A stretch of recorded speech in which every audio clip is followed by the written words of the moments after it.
Сәлем балалар, 31-ші сабақ 7, 8, 9-шы есептерді шығарамыз. 7-ші есепке өрнек құр.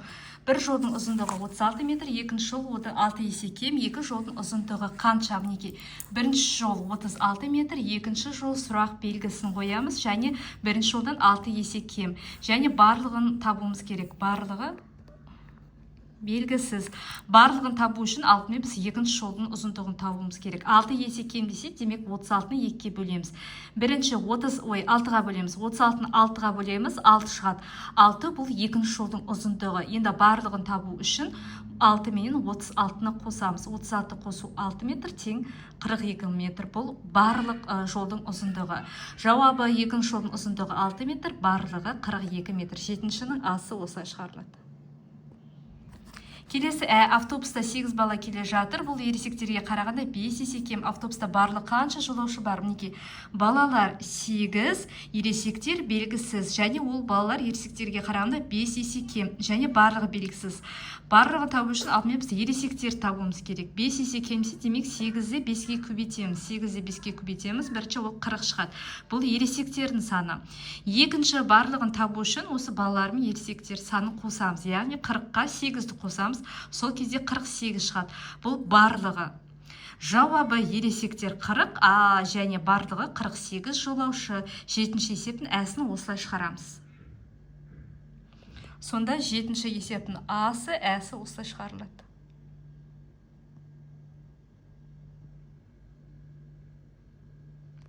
Келесі 8-ші есеп салыстыр.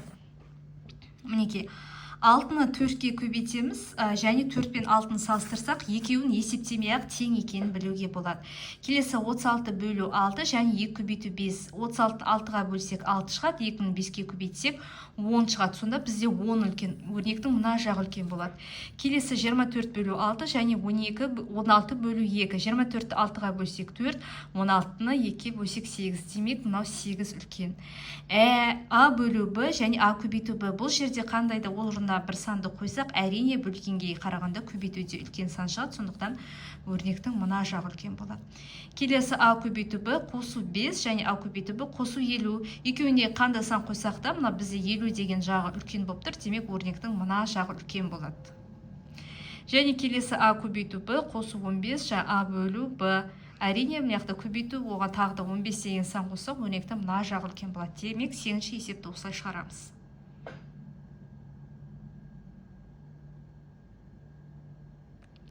Келесі 9-шы есеп сандар тізбегін жалғастыр. Әрбір келесі сан 5-ке 6-ға артық болатын тізбегін құр. Енді 2, 4, 6, 8 дейді. 2, 4, 6, 8 қарап отырсақ, әрбір санға 2 қосылып тұр. Яғни 2-ке 2 қоссақ 4, 4-ке 2 қоссақ 6, 6-ға 2 қоссақ 8. Демек, бұдан кейін әрбір санға 2-ні қосамыз. 10, 12, 14, 16, 18, 20. Бұл жерде бізде жаңағы қалып кеткен сандар 10, 12, 14, 16 және 18. Келесі 3, 6, 9 берілген, соңында 30 деген сан берілген. 3, 6, 9, яғни әрбір санға 3 қосылып тұр. 3-ке 3-ті қосақ 6, 6-ға 3-ті қосақ 9. Енді әрбір санға 3-ті қосамыз. 9-ға 3 қосақ 12, оған 3 қосақ 15, оған 3 қосақ 18, 3 қосақ 21, 3 қосақ 24, 3 қосақ 27, және 3 қосақ 30. Қалып кеткен сандар 15, 18, 21, 24, 27. Енді әрбір сан 5-ке арттыратын тізбек құратын болсақ, 5, 10, 15, 20, 25, 30, 35, 40, 45, 50. Яғни әрбір санға 5 қосылып тұр.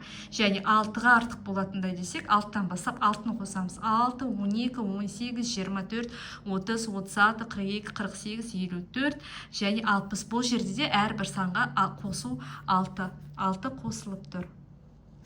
Мына жерде 5 қосылып тұр. Мінекей 9-шы есепте осылай шығарамыз. Сонымен бүгінгі сабақ аяқталды. Каналға тіркелеміз, видеоға лайк басамыз, сұрақтарыңыз болса комментарияға жазыңыздар, міндетті түрде жауап беремін. Сау болыңыздар.